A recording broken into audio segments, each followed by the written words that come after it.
Monyet berukuran besar yang menggigit seorang balita di Triorejo, Gresik diburu. Perangkat desa dan polisi hutan BKSDA Jawa Timur mencari monyet tersebut sampai ke tepi sungai pada Kamis 11 Juli 2024. Diketahui monyet ekor panjang meresahkan warga. Dalam perburuan, petugas gabungan membawa berbagai peralatan mulai dari jaring, senapan bius, dan peralatan lainnya. Polisi hutan BKSDA Jawa Timur Rahmat Hidayat mengatakan pihaknya bersama petugas lainnya mencari keberadaan monyet ekor panjang tersebut sejak pagi. Namun hingga Kamis petang, pencarian masih belum menunjukkan keberadaan monyet tersebut. Pencarian mulai dari melakukan penyisiran di sekitar desa Triorejo hingga di seberang sungai sejak pagi hingga sore hari. Masih belum menemukan tanda keberadaan monyet ekor panjang tersebut. Kemudian petugas gabungan mencari di beberapa titik yang biasa didatangi monyet tersebut. Mulai mencari tempat biasa mencari makan, tempat bermain sang monyet, hingga tempat beristirahat. Berdasarkan keterangan dari warga sekitar, menyebutkan bahwa keberadaan monyet tersebut sudah sejak lama.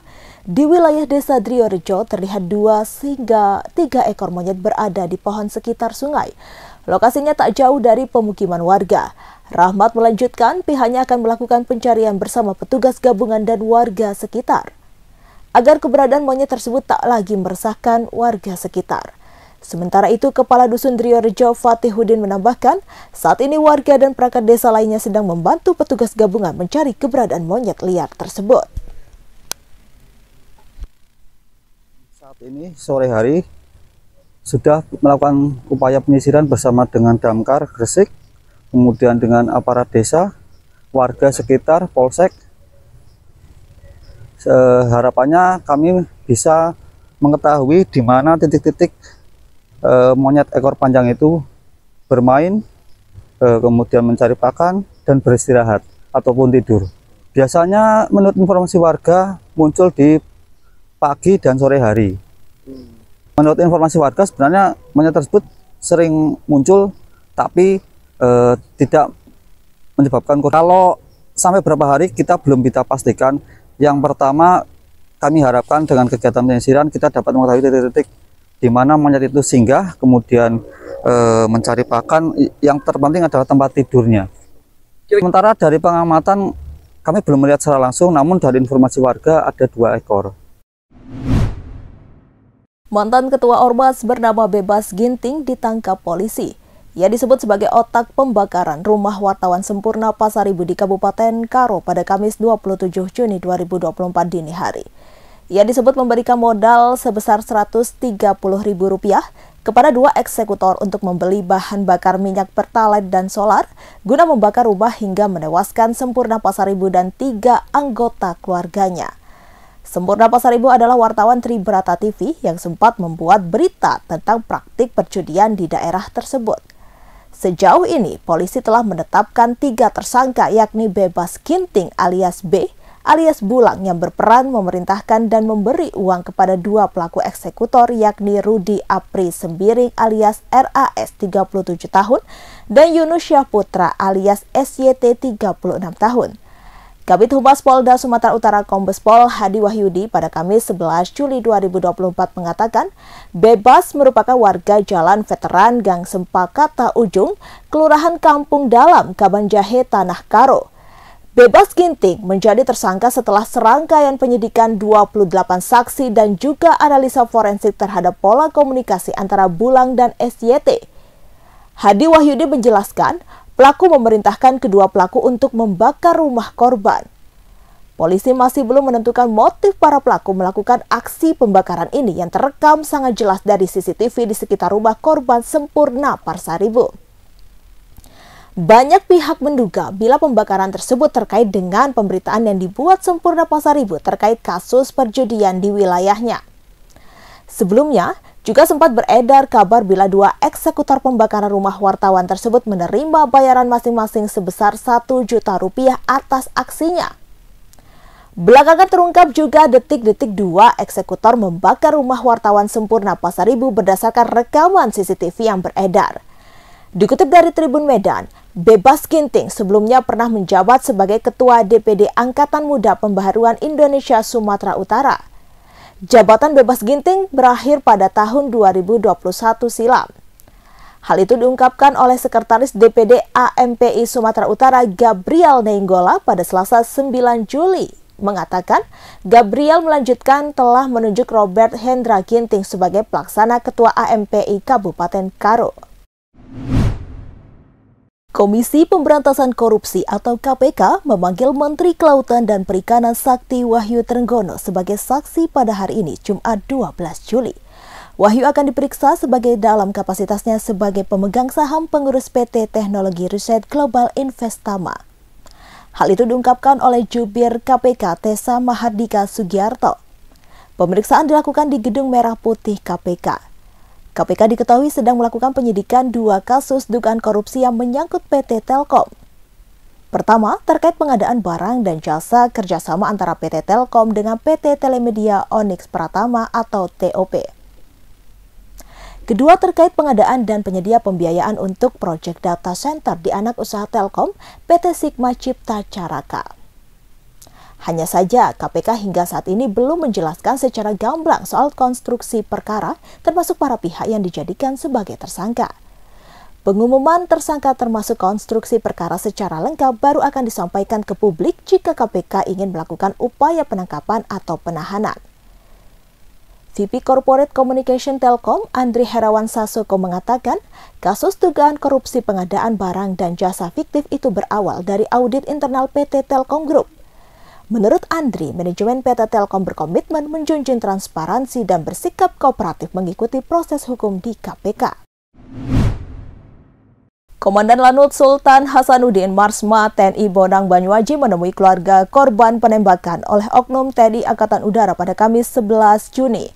Pertemuan itu berlangsung di Detasemen TNI AU Mutiara, Jalan Dewi Sartika, Kelurahan Birobuli, Kecamatan Palu Selatan, Kota Palu, Sulawesi Tengah pada Jumat 12 Juli 2024. Pertemuan itu diadakan untuk membahas langkah dan tindak lanjut dari pihak TNI AU atas peristiwa penembakan yang menimpa warga Kalora, Kabupaten Sigi Jerni yang hingga kini masih dirawat di rumah sakit. Pada kesempatan itu, pihak keluarga diwakili oleh Dewan Penasehat Rumpun Dainde yakni Saleh Rata Lemba. Perwakilan keluarga yang hadir dalam kesempatan itu meminta kepada pihak oknum TNI Angkatan Udara untuk bertanggung jawab serta wajib memenuhi denda adat. Diketahui seorang wanita Jerni 25 tahun ditembak menggunakan senapan angin oleh seorang oknum TNI Angkatan Udara pada Kamis 11 Juli. Warga desa Kalora, Kabupaten Sigi itu kini mengalami luka serius. Penembakan tersebut terjadi di kompleks rumah dinas TNI AU di Jalan Dewi Sartika, Kota Palu, Sulawesi Tengah pada pukul 17.00 WITA. Korban mengalami luka tembak pada perut bagian sebelah kiri. Pada Jumat 12 Juli, pukul 9 WITA, korban akan menjalani operasi pengangkatan proyektil. Jusuf Hamka, bos jalan tol sekaligus kader Golkar, diusulkan menjadi cawagup Kaisang Pangarep dalam Pilkada DKI Jakarta 2024. Pria yang kerap disapa Babah Alun itu dianggap cocok mendampingi Kaisang karena memiliki pengalaman dalam mengatasi kemacetan di Jakarta. Usulan tersebut disampaikan langsung oleh Ketum Golkar Airlangga Hartarto di kantor DPP Golkar Jakarta pada Kamis 11 Juli. Dilansir dari tribuntrend.com, sosok Jusuf Hamka ini merupakan pria kelahiran Jakarta 5 Desember 1957. Ia merupakan pengusaha sukses yang memiliki perusahaan PT Citra Marga Nusapala Persada yang berperan dalam pembuatan sejumlah jalan tol di Indonesia. Selain sebagai bos CMNP, Jusuf Hamka juga memiliki jabatan mentereng di beberapa perusahaan. Sebelum sukses seperti saat ini, Jusuf Hamka sempat menempuh pendidikan tinggi namun tidak diselesaikan karena tidak tertarik dengan formalitas. Selain di dunia bisnis, pengusaha yang merupakan anak angkat dari ulama besar Indonesia Buya Hamka itu turut berkecimpung di dunia politik. Kini dia merupakan kader dari Partai Golkar dan pernah menjadi bendahara tim kampanye nasional Joko Widodo Ma'ruf Amin di Pilpres 2019. Selain itu, dia juga pernah menjabat sebagai staf khusus Gumiwang Kartasasmita saat masih menjabat sebagai Menteri Sosial di era pemerintahan Jokowi Ma'ruf Amin Jilid II.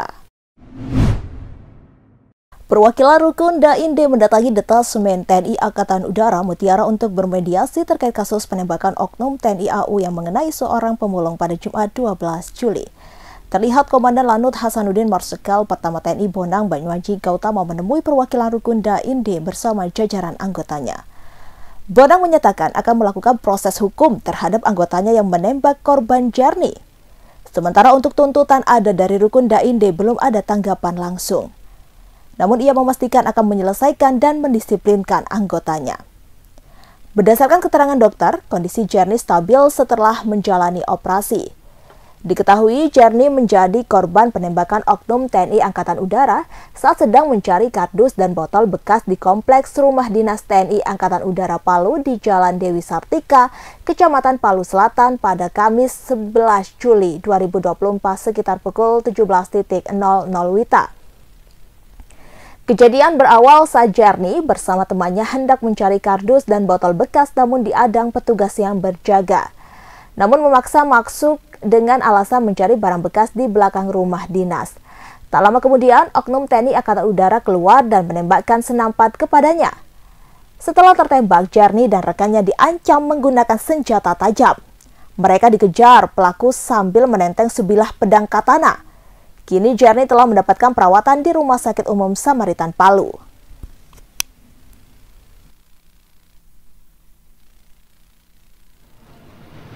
Waktu dan mohon kesempatan untuk melakukan proses itu, karena kami di instansi institusi negara prosesnya seperti itu dan menjadi tidak terukur kalau umpamanya kami mengabaikan itu. Maka pada kesempatan ini Pak Salmon pun akan kami lakukan proses hukum. Bagi pihak korban, kami juga tidak berdiam diri. Bisa dibuktikan tadi malam langsung bawa ke rumah sakit penanganan. Ada ketidaksalahpahaman dari keluarga, takut tidak dibayar biaya dan segala macam tadi malam. Akhirnya dikasih share. Terima kasih Pak Dini sudah ngasih pengertian. Jangan takut, sudah berobat saja dulu supaya tuntas, tidak usah dipikir biaya. Itu sudah dilakukan, prosesnya sudah jelas, kita tinggal menunggu saja karena memang itu tentunya ahlinya dalam bidang ini adalah ahlinya. Mengenai tuntutan adat, ini saya pikir kita perlu berbicara lagi Pak, karena memang kami tidak paham seperti apa letak keadilan dari adat itu untuk kami gitu ya kan. Untuk Bapak itu adil kan gitu ya, untuk kami apakah itu adil kan gitu ya Pak ya. Maka kita karena ini adat, memang tadi Bapak nyampaikan tidak bisa ditawar, tidak bisa lagi dikurangi, ditambah, tapi bisa baku minta toh. Harus baku minta, nanti mungkin kita diskusikan lagi seperti apa kita bisa mengakomodir adat, ya kan ya. Tapi tidak diabaikan, tidak boleh diabaikan adatnya Pak, karena kami, Bapak menghargai kami juga menghargai Bapak. Maka dua belah pihak harus seimbang Pak, harus seimbang. Nah kami punya, Bapak punya proses adat, kami punya proses hukum yang diatur di bawah undang-undang. Tidak boleh juga kami bergerak dari situ. Tidak bisa juga kami menawar dari situ. Dikurangi, ditambah juga tidak bisa dari situ. Maka prosesnya akan kita lakukan. Seorang pedagang pasar Kandangan, Amir Fatah Ulumuddin, menangis haru memeluk Bupati Kediri Hanindito Himawan Pramana saat sesi dialog beberapa waktu lalu, Rabu 10 Juli. Fatah menangis setelah menyampaikan keluh kesah yang dimilikinya pada Bupati Kediri yang akrab disapa Mas Dito tersebut. Dalam kesempatan dialog bersama Bupati Kediri itu, Fatah mendapatkan kesempatan untuk mengutarakan keluh kesahnya selama menjadi pedagang, termasuk pendapatannya mengenai rencana relokasi pasar Kandangan yang akan dilakukan pemerintah Kabupaten Kediri. Fatah berpendapat, selain relokasi, aspek penting lain seperti shifting dan penataan pedagang menjadi persoalan krusial. Pasalnya, masih ditemukan banyak pedagang yang berjualan di luar area pasar. Menurutnya, selain memperburuk wajah pasar Kandangan, hal ini juga menyebabkan kurangnya minat para pembeli untuk masuk ke dalam area pasar 2 lantai tersebut. Mendengar masukan dari salah satu warganya tersebut, Mas Dito mengapresiasi dengan memberikan bantuan modal untuk pengembangan usaha sekaligus beasiswa yang diperuntukkan bagi anak pedagang kelahiran 1979 itu. Tak lama ketika Bupati muda tersebut menghampirinya, tangis haru Fatah pun pecah sembari memeluk Bupati yang menjabat sejak 2021 tersebut. Dengan bantuan yang diterimanya, Fatah menyampaikan rasa terima kasih kepada Dito. Sementara dalam dialog tersebut, Bupati Kediri mengajak pedagang pasar Kandangan untuk berunding mengenai pengembangan pasar tersebut. Diketahui, pasar ini terakhir direvitalisasi pada 2004 silam. Dikatakan Dito, dalam berbagai proses pembangunan, pemerintah daerah selalu mengajak dialog masyarakatnya. Terlebih dengan rencana relokasi pasar Kandangan ini. Pihaknya menginginkan rencana tersebut telah sesuai dengan kebutuhan para pedagang. Hasil dialog sore itu, Dito mencatat berbagai persoalan yang menjadi keluhan dan harapan pedagang. Meliputi keamanan pasar, kepemilikan lapak lebih dari satu, perlunya pemetaan antara pedagang basah dan kering, termasuk banyaknya pedagang yang berjualan di luar area pasar. Masalah keamanan, Pak. Bocor Kandangan aman, Pak. Sip, Pak Kapolsek. Esok, Pak, tidak ada pemalas. Pulang ya Allah, ini banyak anak. Betul sepi. Ini terus pinggir. Ini, Bapak, Saling bayar semester. nanti anak jenengan kuliah ya. Yang mau pembayaran yang kuliah ya. Anaknya jenengan yang kuliah saya kasih beasiswa. Itu biar saya yang bayar. Ini bantuan modal usahanya tetap saya kasih ke jenengan.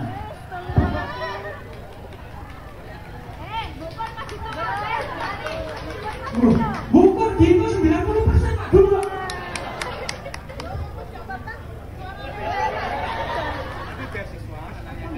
Alhamdulillah. Saya buat usaha aja jadi ya. Alhamdulillah, ya Pak Dito, semoga dengan sukses ya Pak.